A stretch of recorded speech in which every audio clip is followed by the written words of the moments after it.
नमस्ते, आप सभी को स्वागत है प्रगति इन लाइफ में।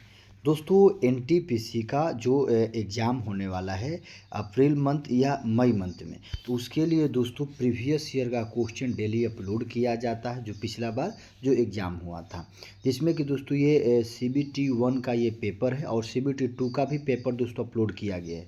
अगर नहीं देखे हैं तो आप मेरे चैनल पर जाकर देख सकते हैं। चलिए स्टार्ट करते हैं। और एनटीपीसी के लिए दोस्तों डेली ऑनलाइन मॉक टेस्ट चलता है। रात को 10 बजे आप डेली जुड़िए, जिससे कि आप लोगों को पता चलेगा कि भाई किस प्रकार की आपकी तैयारी है। चलिए स्टार्ट करते हैं। जिसमें कि दोस्तों 60 क्वेश्चन जो है ना कंप्लीट करा दिए हैं। नहीं देखे हैं तो आप मेरे चैनल पर जाकर देख सकते हैं। चलिए 61 से स्टार्ट करते हैं कि किस देश में दुनिया का सबसे लंबा लिखित संविधान है। तो दोस्तों रूस, चीन, यूएसए या इंडिया। तो किसका है दोस्तों सबसे लंबा लिखित संविधान? यानी भारत, यानी अपना देश का है, इंडिया का है। तो देखिए दुनिया में सबसे लंबा लिखित संविधान भारत का है। मूल संविधान कितना है? 22 भाग है, 395 अनुच्छेद और 8 अनुसूची है। लेकिन वर्तमान में अभी कितना है दोस्तों? तो देखिए 22 भाग है, 395 अनुच्छेद है और 12 अनुसूचियाँ है। कितना है? सिर्फ अनुसूचियाँ चेंज हो गई, 12 अनुसूचियाँ है। चलिए अगला क्वेश्चन है। चलिए दिया गया है कि इंग्लिश चैनल तैरकर पार करने वाली पहली महिला कौन थी? तो दोस्तों इंग्लिश चैनल तैरकर पार करने वाली पहली महिला कौन थी? एक अमेरिकी थी। जिसमें कि इंग्लिश चैनल को पार करने वाली पहली महिला गर्टरूड कैरोलिन, जो कि ये है जो पहली महिला है जो कि इंग्लिश चैनल तैरकर पार करने वाली। कौन सी है दोस्तों? गर्टरूड कैरोलिन, जो कि अमेरिकी तैराकी थी। इंग्लिश चैनल ग्रेट ब्रिटेन को उत्तरी फ्रांस से अलग करता है। आप लोग देख लीजिए।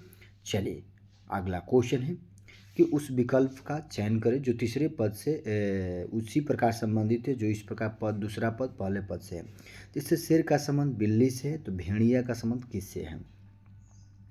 तो दोस्तों भेड़िया का संबंध किससे? कुत्ते से। मैंने जिस प्रकार शेर जो है ना बिल्ली के प्रजाति का जीव है, उसी प्रकार भेड़िया जो है ना कुत्ते के प्रजाति का जीव है। चलिए अगला क्वेश्चन है दोस्तों, आपको बताना है क्वेश्चन मार्क के स्थान पर क्या आएगा। देखिए 7 का दिया गया है अनुपात 342, 9 का दिया गया है 728, तो 2196 किसका होगा? तो देखिए दोस्तों 7 का अगर क्यू करते हैं तो आ जाएगा कितना? 343। क्या है? 343। उसमें से -1 कर देंगे, क्या हो जाएगा? 342 आ जाएगा। उसके बाद 9 का क्यू कितना होता है? 729 होता है। -1 कर देंगे, कितना आ जाएगा दोस्तों? 728 आएगा। उसी प्रकार दोस्तों इसमें किसका क्यू करेंगे तो इतना हो जाएगा। तो ऑप्शन नंबर ए यानी 13 का अगर क्यू करते हैं तो कितना आ जाएगा? 2197। -1 कर देंगे, कितना आ जाएगा? 2196 आ जाएगा। चलिए अगला क्वेश्चन है दोस्तों कि निम्नलिखित में से कौन सी घटना 1757 में प्लासी की लड़ाई में अंग्रेजों की जीत के बाद घटी? तो बंदरगाह वाले शहरों मद्रास, कोलकाता और मुंबई को नष्ट किया गया। दूसरा देख लेते हैं कि भारत भी न कोई भी नई इमारत और संस्थान नहीं बनाए गए। तीसरा है ब्रिटिश ईस्ट इंडिया कंपनी के व्यापार का विस्तार हुआ। चौथा है लोग मद्रास, कलकत्ता और मुंबई जैसे औपनिवेशिक शहरों से दूर रहे। तो कौन सा है दोस्तों? प्लासी का युद्ध सबसे पहले कब हुआ था? 23 जून 1757 को। प्लासी का युद्ध कब हुआ था? 23 जून 1757 को हुआ था। जो कि उसके बाद इसका correct answer option number C, British East India Company के व्यापार का विस्तार हुआ। और उसके बाद बक्सर का युद्ध कब हुआ था दोस्तों? 1764 ईस्वी में। बक्सर का युद्ध कब हुआ? 1764 ईस्वी में। चलिए अगला क्वेश्चन है, क्वेश्चन नंबर 66 है। देखिए ओ केंद्र वाले एक वृत्त पर वृत्त के बाहर स्थित एक बिंदु P से खींची गई एक स्पर्श रेखा PT वृत्त को बिंदु Q पर स्पर्श करती है। यदि PQ बराबर 30 सेंटीमीटर है और वृत्त का व्यास 32 सेंटीमीटर है तो OP की लंबाई कितनी होगी? तो OP की लंबाई कितनी होगी दोस्तों? ऑप्शन नंबर बी यानी 34 सेंटीमीटर। चलिए अगला क्वेश्चन दोस्तों, क्वेश्चन नंबर 67 है, बनाइएगा। कि एक पानी की टंकी 3 सेंटीमीटर मोटी एल्युमिनियम की चादर से बनी है। टंकी ऊपर से खुली हुई है। इसकी बाहें बीमाएँ 1.36 मीटर, 1.06 मीटर और ऊंचाई 0.83 मीटर है। तो 50 पैसे रुपये प्रति 100 वर्ग सेंटीमीटर की दूरी से टंकी की आंतरिक सतह को पेंट कर रहे हैं, कितनी लागत आएगी। तो दोस्तों इसका जो है 67 का कमेंट बॉक्स में आप लोग आंसर दीजिएगा।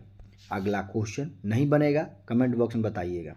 चलिए अगला क्वेश्चन है कि यदि समकोण त्रिभुज की भुजाएं ए बी और सी है, यदि इसका कर्ण सी है, त्रिज्या आर वाला एक वृत्त त्रिभुज की 3 भुजाओं को स्पर्श करता है, तो वृत्त की त्रिज्या ज्ञात कीजिए। तो देखिए यहाँ दोस्तों ये बनाया गया है, देख लीजिए एक त्रिभुज है जो कि बीचों बीच इसका आर त्रिज्या वाले एक वृत्त के स्पर्श रेखा को वृत्त के त्रिभुज के स्पर्श को तीनों भुजाओं को स्पर्श करता है।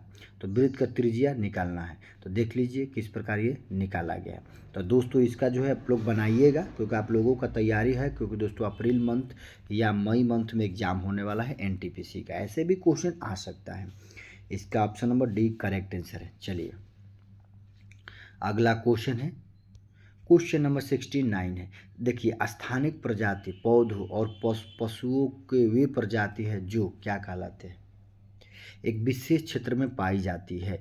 देखिए स्थानीय प्रजातियां पौधों और पशुओं की वे प्रजातियां है जो कि एक विशेष क्षेत्र में पाई जाती है। ऑप्शन नंबर ए इसका करेक्ट आंसर है।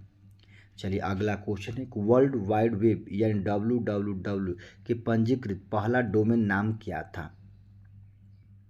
ऑप्शन नंबर डी www.symbolics.com है। ऑप्शन नंबर डी इसका करेक्ट आंसर है।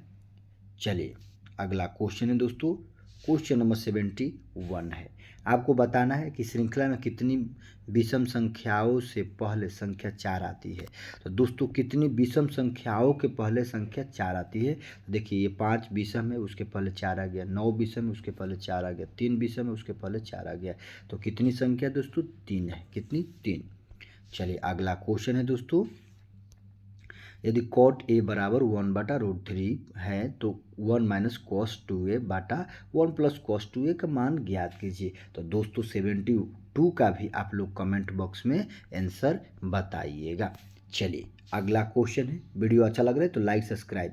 चलिए दिया गया है कि ट्रंप प्रशासन ने अमेरिकी सरकारी एजेंसी को किस चीनी प्रौद्योगिकी कंपनी के साथ व्यापार करने पर रोक लगा दी। ऑप्शन नंबर बी हुआई, क्या है, हुआई कंपनी पर रोक लगा दी। चलिए अगला क्वेश्चन है कि एक व्यक्ति की ओर इशारा करते हुए विवेक ने कहा कि उनका इकलौता भाई मेरी पुत्री के पिता का पिता है। उस व्यक्ति का विवेक से क्या संबंध है। तो दोस्तों ब्लड रिलेशन से भी क्वेश्चन पूछा जा रहा है। तो दोस्तों ब्लड रिलेशन से भी आप लोग पढ़ के जाए, क्योंकि ये क्वेश्चन फिक्स रहता है। तो इसका correct answer option number C आ जाए, चाचा या ताऊ बोला जाता है। अगला क्वेश्चन है कि भारतीय नाभिकीय कार्यक्रम का जनक किसे कहा जाता है, यानी भारतीय नाभिकीय कार्यक्रम का जनक किसे कहा जाता है दोस्तों, डॉक्टर होमी जहांगीर भाभा को। डॉक्टर होमी जहांगीर भाभा को दोस्तों कहा जाता है। चलिए अगला क्वेश्चन है दोस्तों, क्वेश्चन नंबर 76 है कि 3 आदमी और 3 लड़के मिलकर किसी कार्य को 10 दिनों में पूरा करते हैं। जब एक आदमी के स्थान पर एक लड़के को काम पर रखा जाता है तो यह कार्य 12 दिनों में पूरा हो जाता है। तो 2 आदमी और 2 लड़के मिलकर इसी कार्य को कितने दिन में पूरा करेंगे। दोस्तों M1 और M1 D1 M2 D2 पर ये बनाइएगा। इसका correct answer option number D आ जाएगा। देख लीजिए ऑप्शन नंबर डी आ जाएगा। देख लीजिए ये किस प्रकार ये बनाया गया है। चलिए अगला क्वेश्चन है, उस विकल्प का चयन करना है जिस प्रकार दौड़ना का संबंध ट्रैक से है तो मुक्केबाजी का संबंध किससे है। तो देखिए ट्रैक पर दोस्तों दौड़ा जाता है, तो मुक्केबाजी कहाँ खेला जाता है। ऑप्शन नंबर सी रिंग में दोस्तों मुक्केबाजी खेला जाता है। आप सब अगला क्वेश्चन, चलिए दिया गया निम्नलिखित में से किसने स्वदेशी आंदोलन के माध्यम से औपनिवेशिक शासन के ऊपर उग्रवादी विरोध की वकालत नहीं की। Option number A Gopal Krishna Gokhale. Option number C इसका करेक्ट आंसर है। चलिए अगला क्वेश्चन दोस्तों, कथन और निष्कर्ष दिया गया है। कथन है कि सभी चिकित्सक समाज सेवी हैं। सभी समाजसेवी को पैसा चाहिए। निष्कर्ष है सभी समाजसेवी चिकित्सक नहीं है। दूसरा है चिकित्सकों को पैसा चाहिए। कौन सा होगा दोस्तों? ऑप्शन नंबर ए यानी निष्कर्ष 1 और 2 दोनों अनुसरण करते हैं। देख लीजिए जो कि ये डायग्राम बनाया गया ऑप्शन नंबर ए इसका करेक्ट आंसर है। डायग्राम देख लीजिए विनारिक। अगला क्वेश्चन है कि एक दुकानदार ने एक एक मशीन 70,000 में खरीदी और उस पर 5,000 का अतिरिक्त व्यय किया। यदि उसने मशीन को 5% कम पर खरीदा होता, उसे 15% का लाभ होता, तो मशीन का क्रय मूल्य ज्ञात कीजिए। तो दोस्तों बनाइए ऑप्शन नंबर सी इसका करेक्ट आंसर, क्योंकि मशीन का क्रय मूल्य इतना है, अतिरिक्त व्यय इतना खर्चा कर दे तो मशीन के क्रय मूल्य में 15% की कमी करने पर तो कितना हो जाएगा दोस्तों? अगर क्रय मूल्य पर 15% कमी करते हैं तो 59,000 हो गया, 59,500। उसके बाद प्रश्न विक्रय मूल्य कितना हो जाएगा दोस्तों? क्योंकि इतना प्लस इतना, क्योंकि अतिरिक्त व्यय किया आप उन्हें इंटू 15% लाभ पर, तो आप लोग निकालिएगा, करेक्ट आंसर आ जाएगा 74,175। ऑप्शन नंबर सी इसका करेक्ट आंसर। देख लीजिए किस प्रकार ये बनाया गया है। अगला क्वेश्चन है कि उस संख्या की पहचान करें जो शेष से असंगत है। ऑप्शन नंबर बी इसका करेक्ट आंसर है। चलिए निकालिएगा अगला क्वेश्चन। चलिए दिया गया है कि 9,000 की राशि को एक समान रूप से कुछ छात्रों में वितरित किया जाता है। यदि छात्रों की संख्या 20 अधिक होती तो प्रत्येक को 160 रुपये कम मिलते हैं। तो छात्रों की संख्या ज्ञात कीजिए। ऑप्शन नंबर 20 का करेक्ट आंसर है। देख लीजिए किस प्रकार बनाएगा, बनाइएगा आप लोग। अगला क्वेश्चन है कि निम्नलिखित में से किसे भारतीय स्वतंत्रता के पहले युद्ध के तौर पर जाना गया था? तो पहले युद्ध के तौर पर दोस्तों ऑप्शन नंबर बी 1857 का विद्रोह, जो कि 10 मई 1857 को मेरठ की पैदल टुकड़ी 20 NI में 1857 की क्रांति का शुरुआत हुआ था। दोस्तों ऑप्शन नंबर 20 का करेक्ट आंसर, क्योंकि भारतीय स्वतंत्रता के पहले युद्ध के तौर पर जाना गया 10 मई 1857 को मेरठ। चलिए अगला क्वेश्चन है कुछ संख्या की पहचान करें जो शेष से भिन्न है, यानी 23, 29, 31, 37, 42, 43, 47। तो दोस्तों जो कि 42 है ना, एक भाज्य संख्या है। क्या है? एक भाज्य संख्या। ये जो है 23, 29, 31, 37, 43 ये अभाज्य संख्या है। क्या है? अभाज्य संख्या। अभाज्य संख्या किसे कहते हैं? जो संख्या स्वयं और एक से कट जाए उसी संख्या को अभाज्य संख्या कहते हैं। चलिए अगला क्वेश्चन है दोस्तों, क्वेश्चन नंबर 86 है कि सभी खेलों को ध्यान में रखते हुए कुछ मिलाकर सर्वश्रेष्ठ को प्रदर्शन करने खिलाड़ी कौन सा है? देखिए दोस्तों ये डायग्राम जो दिया गया है ये अंक तालिका दिया गया है। इसमें आप देख लीजिए ABCD है, गेम 1, गेम 2, गेम 3, गेम 4 है। उसमें पूछा गया प्रश्न कि सभी खेलों को ध्यान में रखते हुए कुल मिलाकर सर्वश्रेष्ठ प्रदर्शन करने वाले खिलाड़ी कौन से हैं? तो ऑप्शन नंबर सी, जिसमें कि ए सर्वश्रेष्ठ खिलाड़ी है। देख लीजिए किस प्रकार ये बनाया गया। फिर उसी के आधार पर दोस्तों इसका भी आंसर देना है। सभी खेलों को ध्यान में रखते ए द्वारा बनाए गए अंकों की संख्या ज्ञात बताइए। तो दोस्तों एक द्वारा बनाए गए अंकों की संख्या इतनी है, तो इसका करेक्ट आंसर हो जाएगा ऑप्शन नंबर बी। चलिए अगला क्वेश्चन फिर उसी के आधार पर ये भी बताना है 4 खेलों को ध्यान में रखते हुए कुल मिलाकर सबसे खराब प्रदर्शन करने वाला खिलाड़ी कौन सा है?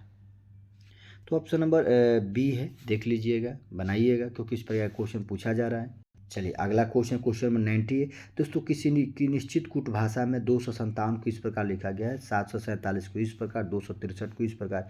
तो आर का किस संख्या को कोडित है? तो दोस्तों इसका कोड लिखा गया, यानी आर का बताना है कि कौन सा कोड होगा।